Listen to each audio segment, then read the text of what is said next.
June's world, once a vibrant tapestry of dreams, had unraveled in an instant. Just weeks ago, she had been a whirlwind of blissful preparations.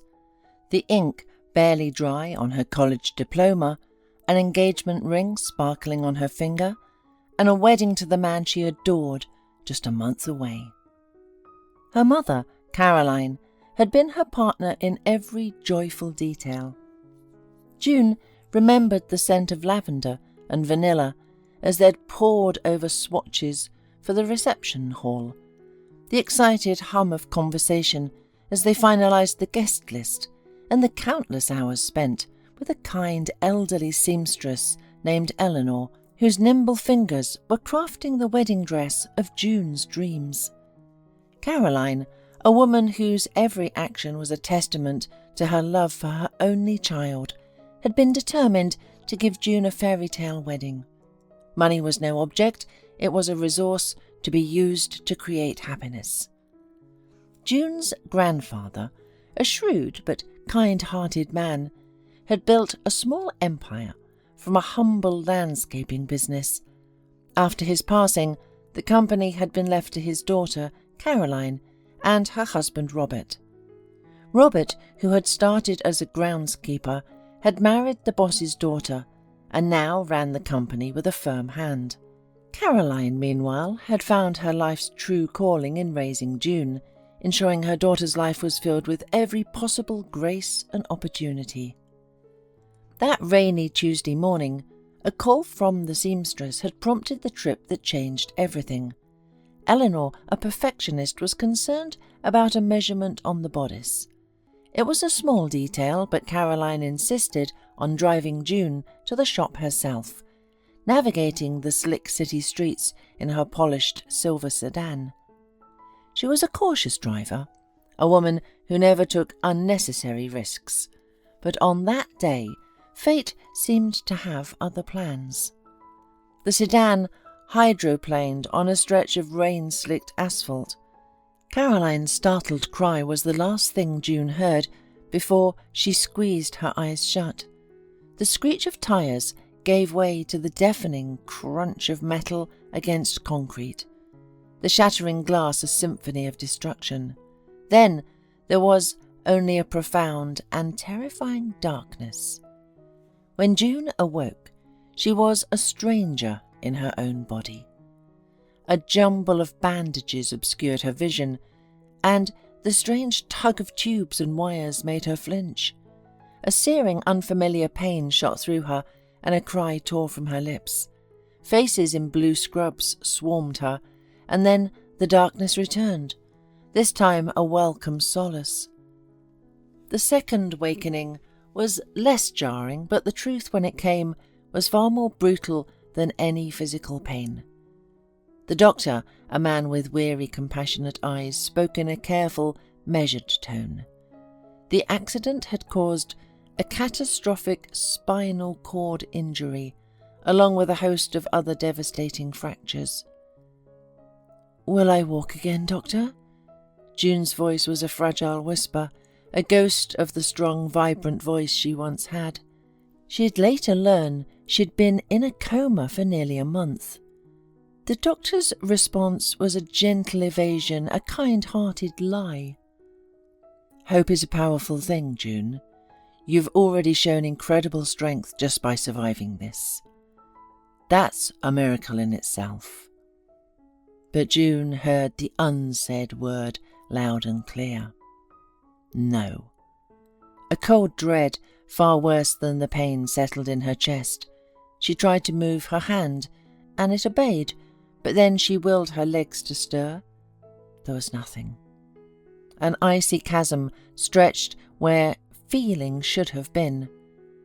She began to weep, a silent guttural ache, and then froze, as a new, more horrifying thought surfaced.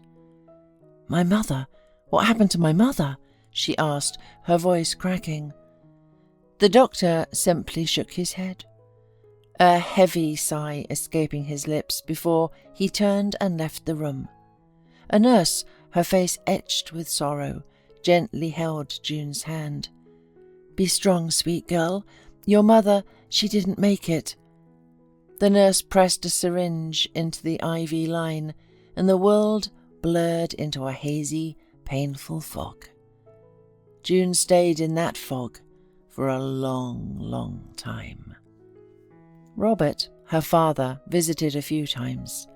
He had always been a distant, stoic man, his life centred around his business, his heart seemingly guarded. He wasn't a man of emotional displays, and in her hospital room he was no different. He was tense and preoccupied, his grief a silent, invisible cloak. "You get better now, June," he would say, his voice flat and detached, and she would simply nod, a hollow echo of his own emotional vacancy. Her heart ached for her mother she had lost, the person who had been her anchor, her best friend, her whole world. The thought that she hadn't been able to say goodbye, to hold her mother one last time, was a fresh wound. But the final, most devastating blow was yet to come. Her fiancé Daniel appeared one afternoon. He didn't come to her bedside. He stood frozen in the doorway, his eyes fixed on the bandaged, broken woman in the bed, and he simply said, "June, please forgive me, but I can't be with you anymore." "I understand," June replied, the words a hollow echo. She felt nothing, a strange, numb emptiness where her heart used to be. "Why would you want a cripple?" she whispered, the words a poison in her mind. "No, it's not that," Daniel retorted, a flash of annoyance in his voice. "It's just that my plans have changed. I've been offered a 3-year fellowship in Berlin. I can't pass up an opportunity like this." "You should go," June said, her voice perfectly level, a fortress built of stone, but inside her soul was shattering. How could he abandon her now, when she was at her most broken? Had their love meant so little? It seemed so. He hadn't even had the courage to approach her, to touch her, as if she were a disease he might catch. After that she never heard from him again. Later she learned he had indeed left for Berlin, but not alone. He had married her best friend, Melissa, the same Melissa she had trusted more than a sister. So now June was alone, completely and utterly alone, in a world that had once been so full of promise. A few months later, her body healed, but her spirit was a raw, open wound. She was released from the hospital, a prisoner in her own home, confined to a wheelchair. The doctors had prescribed an intensive physical therapy regimen and held out the faintest glimmer of hope for a future surgery, but only if some sensation returned to her legs. The path forward was long, arduous, and paved with relentless work. But June had no will to live. What was the point of this life, of counting the days and praying for a miracle she no longer believed in? Not after her mother's death. Back in her childhood home, she became a hermit. The vibrant garden that had once been her mother's pride was now a place she couldn't bear to visit. She sat in her room for hours, scrolling through old photos on her laptop. She systematically deleted every picture of Daniel, then carefully moved the photos of her mother into a single folder, revisiting them over and over until the images were etched into her memory. Her father, Robert, tried at first, offering stiff platitudes like, "You can't live like this, June, you have to move on."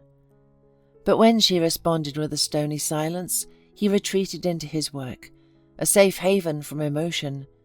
It was their housekeeper, Adeline, a kind-faced woman who had helped raise June since she was a little girl, who refused to give up. She would gently, sometimes forcefully, push June's wheelchair out of the room for a walk. The walks never lasted long. June would snap at Adeline, demanding to be taken back inside. She couldn't stand the thought of anyone seeing her, an object of pity in a wheelchair. Adeline would sigh, her eyes glistening with tears. She loved June like her own, and her heart ached for the girl's pain, but she felt powerless to help. June knew Adeline meant well, and in that moment the old woman felt closer than her own flesh and blood father. Still she would lash out, despising the sympathy in everyone's eyes. She didn't want their pity. She wanted to be left alone. Twice a week she was forced to leave the house. The driver would take her to the rehabilitation clinic, a place she viewed as a form of punishment. Her mind wasn't on the exercises, but on the desire to retreat, to hide away like a snail in its shell. Only one living creature truly brought her any joy, her golden retriever, Jasper. He was a big, kind, goofy old dog. She and her mother had adopted him from a local shelter years ago. No one else had wanted the puppy because he was born with a slight limp in his hind leg. His previous owners had given him up, deeming him damaged goods. June had read his story online, and her heart had gone out to him. She had wanted a dog, and her mother had been looking at pedigreed puppies, but something about Jasper's story spoke to her. She told her mother about the little abandoned puppy. Caroline understood immediately. The next day, the three of them, June, her mother, and the limping pup, drove home from the shelter. Jasper sat beside June in the back seat, a goofy puppy smile on his face, as if he knew he had found his forever home. Her father, Robert, hadn't understood why they brought home a useless and broken dog, but Caroline and June were firm. Jasper was family. Robert had shrugged and ignored the dog, and Jasper in turn paid his new master no mind. Jasper's leg had been treatable, requiring a year of physical therapy and expensive care, but he now barely limped. He would still favour it when he ran too hard. But he was a picture of vitality. He adored both of his girls and would often run from one to the other, nudging their hands with his wet nose, as if to say, "I love you both so much." As the years passed, Jasper mellowed, becoming calmer, and his bond with June deepened. Caroline would jokingly call him a traitor, but was secretly overjoyed that her daughter had such a loyal and loving friend. Now his days were spent near her. In the mornings, when the sun spilled gold across the floor of her bedroom, Jasper would nudge her hand with his wet nose, a soft greeting that felt more genuine than any words. He no longer waited by the door for her to come home from school. Instead, he lay on the Persian rug at the foot of her bed, his head resting on his paws, listening to the rhythm of her breathing. Yes, he was an old dog, his eyesight dim and his back leg dragging with a familiar aching limp, but he didn't complain, a silent understanding passing between him and his beloved owner. He knew her problems were so much greater than his own. He would sit close, his head resting on her lap, a gentle, comforting weight. Sometimes he'd lick her nose, a slobbery kiss that made her crinkle her face and for a fleeting moment genuinely smile. It was the only thing that could summon a flicker of light to her weary eyes. As the weeks passed, June started bringing Jasper along to her physical therapy appointments. He was so eager to go, so insistent on accompanying her, and she found his presence a quiet source of strength. While June endured the grueling exercises and stretches, Jasper would wait patiently in the car, a faithful sentinel. One ordinary afternoon, as the driver Mark wheeled June out of the clinic, a moment of chaos erupted. He paused by the car door, about to transfer June into the passenger seat, when Jasper, with a surprising burst of old dog energy, leapt from the car and took off after a cat. Jasper was a well-behaved dog, and he had never been so reactive to felines before, but something about this one had captured his attention. June cried out for him, propelling her wheelchair forward with all her might.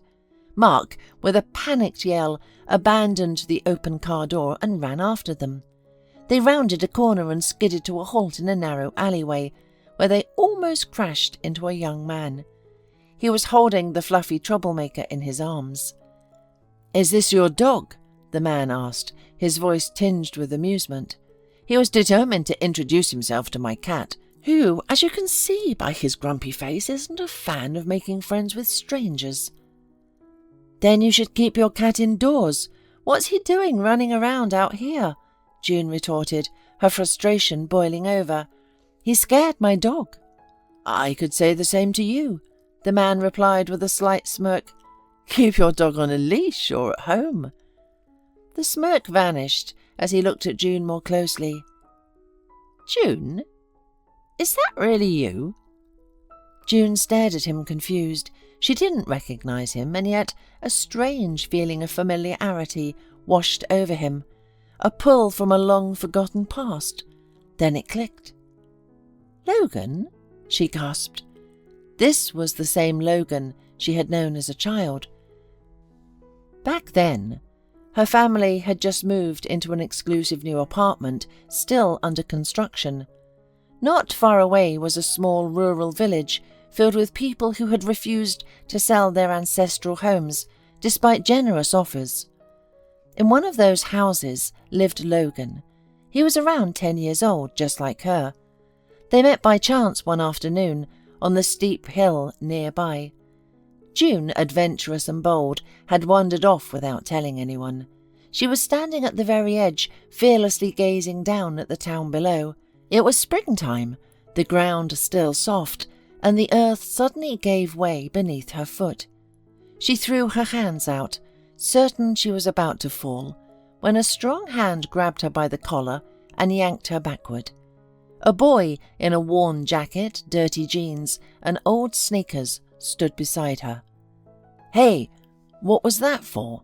she huffed, adjusting the collar of her pristine white jacket. "You're exceptionally grateful. I could let go, and you could go for a fly." He pulled her back a few more feet and let go. "I didn't want to fall," June said with as much dignity as she could muster, though her heart was still pounding. "Thank you." "Any time," the boy nodded. "I'm Logan. "Wanna go map the old woods?" The idea thrilled her. It was a mission, a shared secret. Minutes later they were trudging through the soft, damp earth, a tattered notebook and a broken pencil in Logan's hand. They charted their own world, a sprawling oak they named the Sentinel, a babbling brook they dubbed Whisper Creek, and a hidden grove of birch trees that felt like a sanctuary. Sometimes they'd build tiny dams in the creek with stones and sticks, marvelling at how they could alter the water's path. June's hands, so accustomed to gripping a pencil or turning a page, were now caked in mud, but she didn't care. The feeling of the cool, wet clay and the rough bark of the trees was a far greater thrill than anything in her pristine neighbourhood. Within an hour, her spotless white jacket was little more than a memory, smudged with dirt and streaked with green. But it was a small price to pay. Though when Adeline eventually found them, she gave them a severe dressing down. She insisted June was not to associate with that boy again. But June, with a stubborn streak her mother secretly admired, always found a way. She'd sneak past the security gates and Adeline's watchful eyes, meeting Logan in their secret spots. He too would often wander near her house, sometimes sitting on a fence post just to watch for her. Their adventures were endless.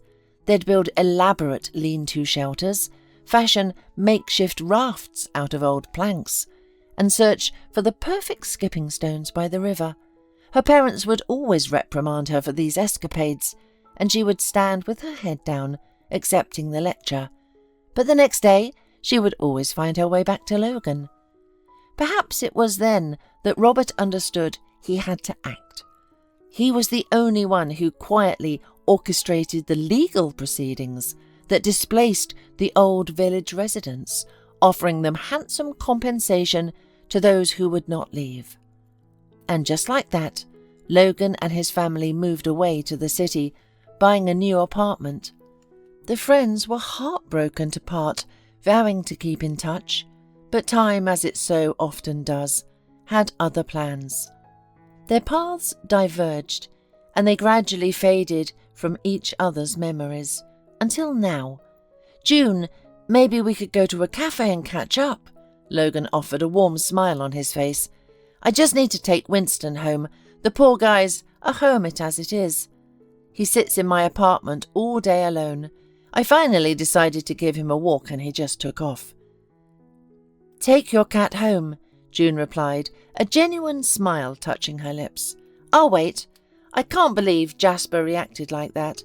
He barely sees or moves well anymore, but he took off like a shot." "It seems our pets decided to orchestrate our reunion," Logan said with a wink. "I'll be quick." 5 minutes later, June and Logan were heading to a small coffee shop down the street. Mark, the driver, had returned to the car, and Jasper trotted proudly beside his beloved June. As they sat and talked, Logan told her about his life. After moving to the city, he had finished school, then joined the army. A few years later, he had found his calling as a mountain rescuer, a profession that combined his love for the outdoors with his need to help others. He lived alone with only his cat, whom he'd adopted from a shelter for company. He also spent his free time rock climbing, an obsession that gave him a different kind of thrill. "That's incredible," June said, her voice filled with admiration. "I like it," he shrugged, his smile fading as he looked at her intently. "June, please forgive me for asking, but what happened to you?" With a heavy sigh, June briefly recounted the tragic story, her voice quiet and even, devoid of any self-pity. "Twice a week?" Logan exclaimed, incredulous. "That's not nearly enough, my dear. Why is the rehabilitation so strange?"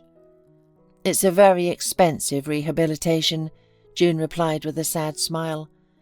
"I'm working with some of the best specialists." "And the results?" "Non-existent," she admitted.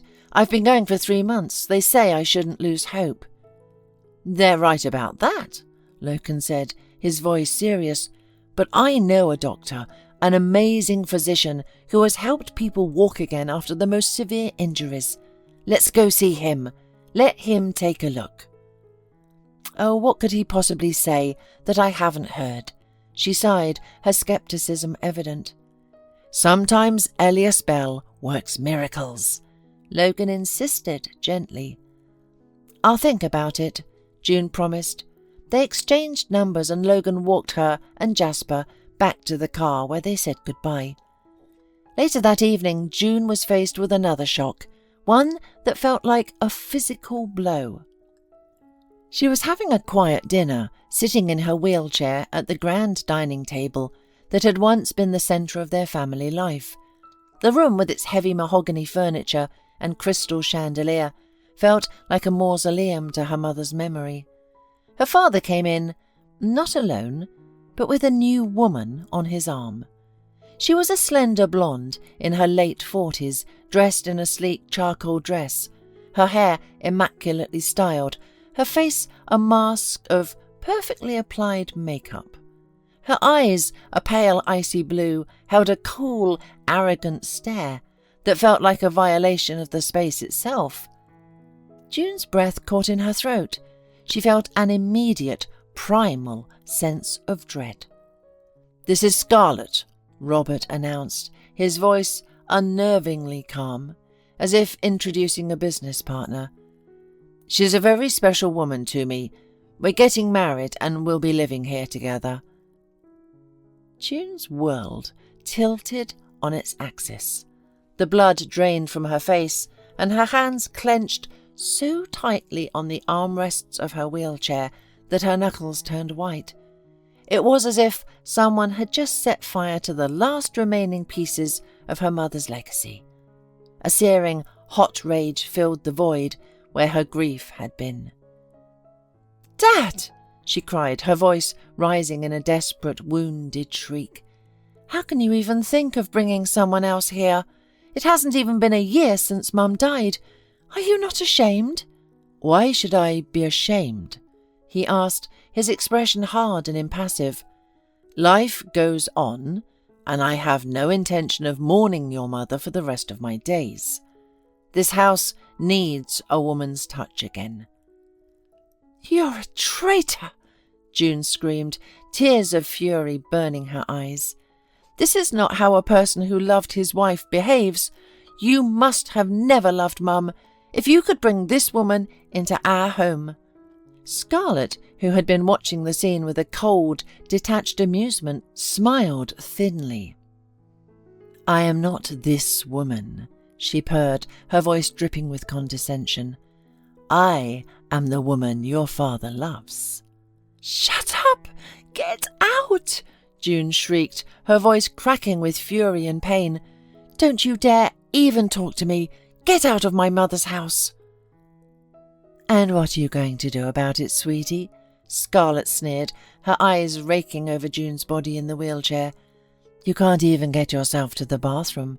Who do you think you are to talk to me like that?" The words were a brutal physical blow. June stared at her, utterly horrified. She turned her tear-streaked face to her father. "Dad, how can you let her speak to me like that?" she cried. "Who is she to be here? This is my home. I'm the one in charge here, and she needs to leave." "I'll decide who's in charge here," Robert snapped back, his voice an icy finality. He didn't even look at June.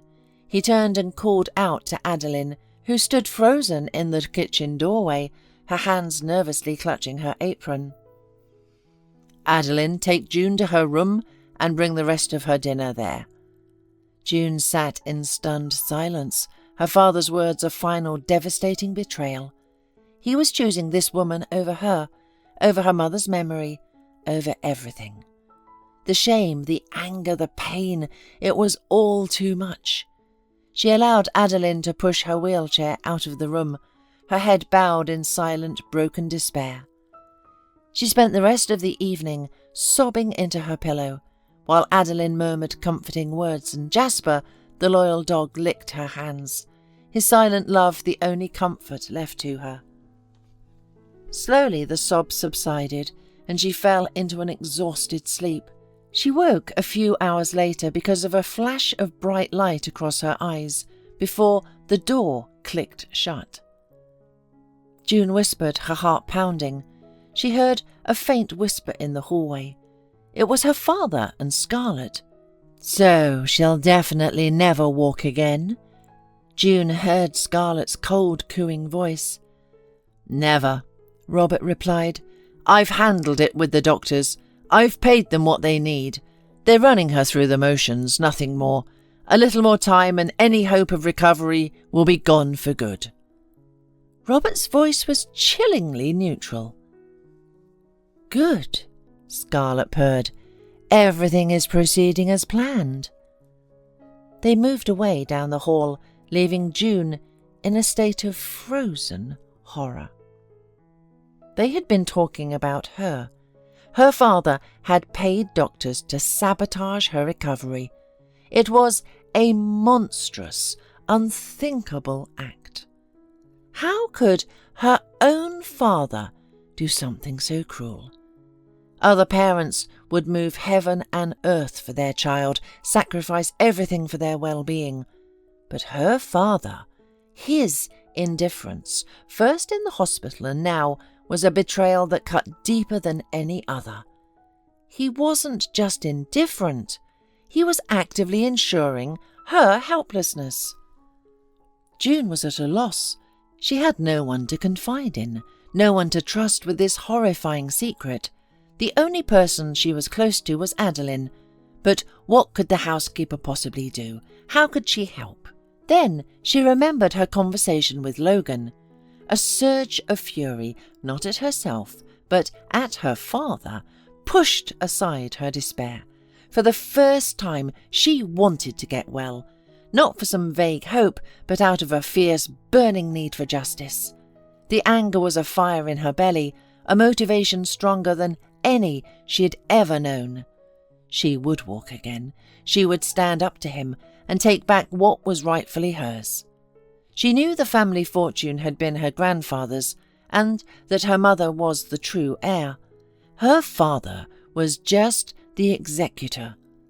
She was the one who held the power, the one he was trying to keep from realizing her own strength. The next day, June waited until her father and his new beloved woman had left for work. Adeline was busy in the kitchen. June pulled out her phone and called Logan. "Logan, I'm so sorry, but I have no one else to tell," she said, and poured out the entire story, from the overheard conversation to her new resolve. Logan listened carefully, a long silence on the other end of the line. "Okay," he finally said, his voice calm and steady. "Here's what we'll do. We go to Elias Bell, the doctor I told you about. If he agrees to help, we take it. But you won't tell your father, not a word. Just tell him you're giving up on the current therapy, that you don't see the point anymore. If he really doesn't want you to get better, he'll be happy to hear it. He won't question it. Tell him as well that you've decided to get serious about your history and need to visit a specialty bookstore downtown, the kind that deals in rare old books. It's a perfect excuse. He won't expect you to be in and out quickly. We'll meet you there, and I'll sneak you out through a back entrance. The doctor's office is right around the corner. Mark won't be able to follow you in. Tell him that you're going to read a book there and that you let him a few hours on his own." A few days later, they put their plan into action. Dr. Bell, a man with a kind face and sharp, intelligent eyes, examined June, studying her scans and shaking his head. "The therapy should have started sooner," he said finally, "but I will work with you." "Doctor," June asked, her voice a fragile whisper, "is there any hope? Should I even try?" "You have an excellent chance of walking again," he replied, a gentle smile on his face. "It won't be fast and it won't be easy, but your chances are very, very good." For the first time in what felt like a lifetime, June allowed herself to fully breathe. Hope was not lost. That night, she stood up to her father. "I've decided I'm not going to that clinic anymore," she announced during dinner. Her father raised an eyebrow. "Oh, why not?" "It's just torture," she said, her voice as flat as she could make it. "It's pointless, it's not going to work. Instead, I'll join the history class at one vintage bookshop. I've always loved history." Robert looked at her, his lips curving into a cold, satisfied smile. "Well," he said, "if that's what you want, that's what we'll do." It was clear by the satisfied look on her father's face that he was pleased with her decision, and Scarlett, sitting beside him, offered a thin, triumphant smile. From that point on, the secret trips to the bookstore began. Everything was meticulously planned with Dr. Bell. Logan, a master of logistics from his rescue work, carefully arranged his schedule to meet June at the bookstore's service entrance. Weeks turned into a few months, and a small miracle began to unfold. One day, June was able to wiggle the big toe on her right foot, then on her left. The excitement was overwhelming. Logan was genuinely thrilled for her, his face lighting up with every tiny victory. June felt a bursting joy that was almost impossible to contain. She wanted to share her secret, to tell someone she could trust implicitly. The first person who came to mind was Adeline. June knew the old housekeeper would never betray her. But when June returned home after only one of her appointments, Adeline was gone. A different housekeeper, a young, thin woman named Brenda, was setting the table for dinner. "Where's Adeline?" June asked, her heart sinking. "I work here now," Brenda said curtly. "And Adeline?" June pressed. "I fired her," a voice said from behind her. It was Scarlet emerging from her father's study. She walked up to June, her gaze a cold, condescending sneer. She was old and slow. "What right do you have to be in charge here?" June bristled, her anger flaring. "Every right, my dear," Scarlet said, a saccharine smile on her face. "In a month I'll be your father's official wife. By the way, I also find your dog irritating. Perhaps it's time he was put down." "You monstrous woman, don't you dare!" June hissed, her hands balling into fists. On the threats of a cripple, Scarlet laughed theatrically, a cold, mocking sound. "I am so scared." June, her face burning with fury, wheeled herself to her room.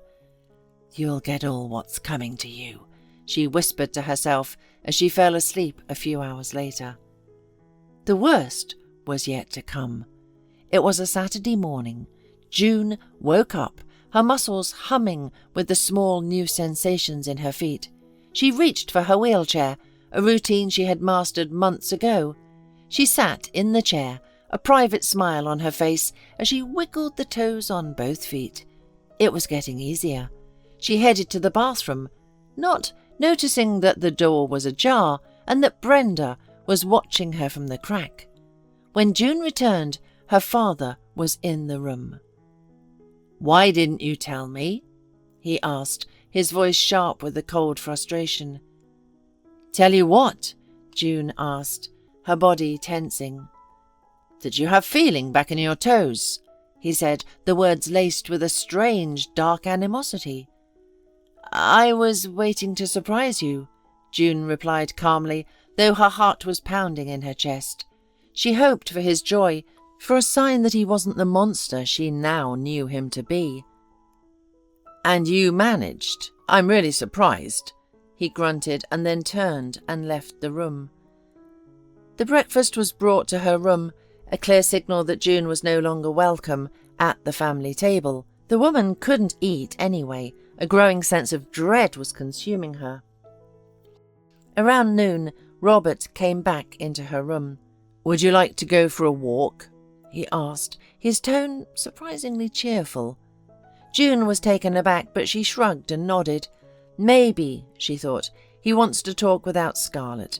Maybe he's not a complete monster. Perhaps Scarlet had poisoned his mind. "Good, get dressed," he said, his face alight with a fake enthusiasm. "But dress warmly, it's still a bit chilly out." It was a sunny day in the middle of spring. June wheeled herself out, and Jasper trotted to her side, ready for their daily walk. "He can stay inside," Robert said, frowning at the dog. "But he hasn't been out yet today," June protested. "He can walk in the yard. We're going outside." Robert cut her off. Then he grabbed the wheelchair and pushed her towards the front door, then to the gate.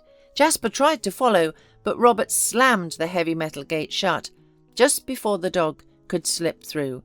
And then he pushed her with a forceful, determined energy. He rounded a corner, pushing June toward a desolate area with no houses, only a steep hill that led to a treacherous cliff.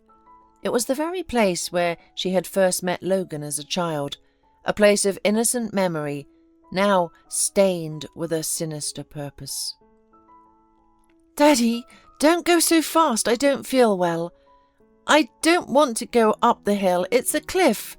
I'm scared," June cried, her voice rising in a panicked shriek. The cold wind whipped at her face. "You'll manage," Robert growled, his teeth gritted, his grip on the handles of the wheelchair like a vice. "Dad, I don't understand," June sobbed, tears streaming down her face. "Why are you doing this to me? Daddy, please!" Robert suddenly stopped the wheelchair with a violent jerk that nearly pitched her forward. He leaned over June's shoulder, his face a mask of pure, unadulterated hatred, and hissed, "Daddy, I am nothing to you." He spoke with a venomous fury that chilled June to the bone. Your mother got pregnant by some college fling, and he vanished into thin air. I was the one who had to cover her shame. Rich fiancé, they said. You'll get used to her, they said. Your grandfather, the fool, was so happy when we got married, and your mother, the idiot, spent her life believing I'd accepted her bastard child. I never did. I've been waiting and fantasizing about this moment, about the day you and your mother would die. June's body went cold. The accident! It wasn't an accident, she whispered, the words barely audible over the wind. Of course not, he sneered, a triumphant, wicked glint in his eyes. I orchestrated it myself. I had a team in the auto shop make sure the brakes failed at just the right moment. You were supposed to die with her, but the doctors, the pathetic fools, they saved you. But I had a backup plan. Keep you a cripple, let the depression take hold, push you toward the end. I used to watch you in your misery, June, and it was the sweetest revenge of all. But why? Why are you doing this? June cried, looking up at him, her face a mixture of horror and disbelief. Why? He roared, his face twisting into a hideous sneer. Because all of the assets should be mine. I've been a servant to your family my whole life, and I hate every minute of it. Then why are you telling me all of this now? June whispered, her mind racing, desperate to understand his monstrous confession. Because your recovery is not going according to plan, he spat. Brenda, Scarlett's sister, I put her in the house to watch you. This morning, she came to me and told me you could move your toes. That's a problem, June, a big problem. The plan is for you to die, and you're going to die today. You wouldn't dare, June said, trying to hold his gaze. They'll catch you. You'll go to prison. This isn't my first time, he laughed, a hollow, menacing sound. I know how to cover my tracks. Your grandfather, I sent him to his grave too. A little something in his morning coffee and he was gone. No fuss, no muss. It's a clean way to do things. He leaned in, his face inches from hers. Now it's your turn, he said, and with a sinister chuckle he began to push her with a violent shove towards the edge. The wheelchair lurched forward, the wheels grinding on the gravel as the ground began to slope away. Below, the chasm yawned, a dark, hungry void waiting to swallow her. Suddenly, a blur of golden fur launched itself at him. Robert hadn't seen Jasper approach. The gentle old dog, who had never bitten anyone in his life, had managed to jump over the gate and run after them, his love for June overriding his age and his bad leg. He could smell that his owner was in danger. Without a moment's hesitation, Jasper's jaws clamped down on Robert's arm, his grip unyielding and desperate. Robert screamed in pain as the dog's teeth sank into his flesh. He screamed, fighting desperately against the dog. The wheelchair rolled to the very edge of the crumbling cliff. June's heart pounded in her throat as she saw the dark, hungry void below. The front wheels caught on a rock and the chair teetered precariously, a single horrifying inch from disaster. Then a voice cut through the chaos. "June!" She looked over her shoulder, a glimmer of desperate hope in her eyes. Logan was there, his face a mask of fierce determination. He didn't hesitate. He rushed forward, his hands on the handles, pulling the chair back to safety, just as a small piece of earth gave way beneath the wheels. Earlier that morning, June had managed to reach Logan on the phone. He had begged her not to go for a walk with her father, but June, unsure of what to do, had ignored his plea. Logan, sensing something would go wrong, rushed to her side, knowing instinctively where her father was taking her. Logan called the police. The entire conversation between June and her father had been recorded, so Robert's denials were useless. Scarlett and her sister Brenda were questioned but released, as there was no evidence against them. The doctors who had sabotaged June's rehabilitation were also let go, but Robert, after a brief trial, was sentenced to 20 years in prison. June was left alone in the big house, but not for long. Soon after, her beloved Adeline returned. The old woman explained that Scarlett had maliciously broken her phone, leaving her frantic and unable to contact June. She had come back out of a need to know the girl was safe, and the two women, reunited, embraced in a tearful hug that felt like the return of home itself. June's recovery was slow but steady. The new treatment was working, and within a few months she could stand on her own 2 feet. Soon after, she began to walk again. A talented new manager was hired to run the family business, and over time, June began to manage the company herself, discovering a natural talent for it. Her life was no longer about survival. It was about reclaiming everything that had been stolen. Her personal life also bloomed. She and Logan had grown closer, their bond forged in danger and unwavering trust. He had saved her, not just from the edge of a cliff, but from the darkness in her own heart. They were living separate lives, but their hearts were intertwined. He had his cat, she had her dog. He had his risky job, she had her demanding business. They were just friends, but they both knew they couldn't live without each other. Soon the story of their love would bring a new beginning, a new chapter that would sound like the music of a wedding march.